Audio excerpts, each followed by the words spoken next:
How's it going, everyone? Just wanted to make a quick video on how to put a Tach in a TBI 350 Chevy or GMC. The OBS here. Get a shot of the inside. I just picked this one up at a local auto parts store. It's a small one. I have the old ribbon gauges that didn't have a Tach. For this one, I'll let you guys look at it. It's the pretty small one, but it has 4 wires. It has a black, red, white, and a green. The black is gonna be your ground, which I just used this right here. The screw is already there. Just ground it right there. Your green is what's gonna get your signal from your distributor. And I just went ahead and drilled a hole right there above the gas pedal. You can see the small hole. And I'll show you where that came out.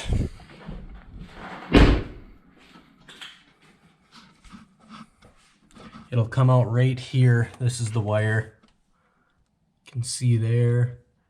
And then on your coil here, you're gonna have this white wire here that's gonna have a different end on it. I couldn't find the end that I could put on this green one, so I just cut that other end off. This shouldn't be connected to anything. They're usually just sitting right next to the other wire, either inside of this factory covering, or it'll just be literally taped around it. But anyways, you get this white wire out, and I just crimped them together, and then I put this covering over it just so it doesn't look as crappy.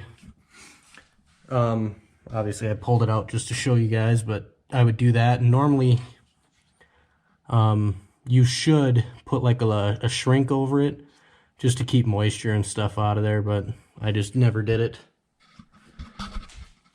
And then we'll come around here. I'll probably get lit up in the comments here for this one, but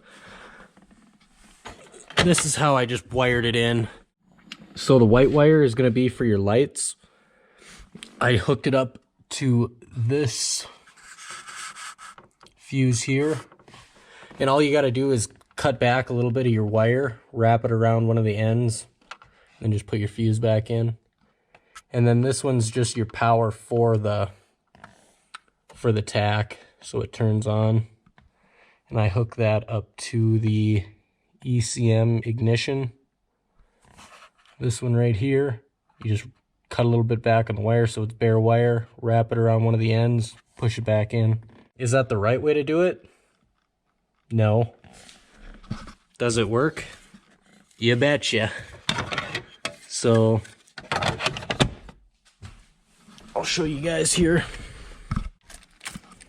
Turn it on. Everything works, the lights turn on. Super easy to do. It doesn't take that long. This for here, you could get like a piggyback like fuse for it, so you can actually hook the wire in and not wrap it around, but I've never had an issue with this. If it goes out, then I know it's probably going to end up being one of these wires that didn't make a good contact or whatever, but it works, so that's how I'm running it. Thanks for watching, guys.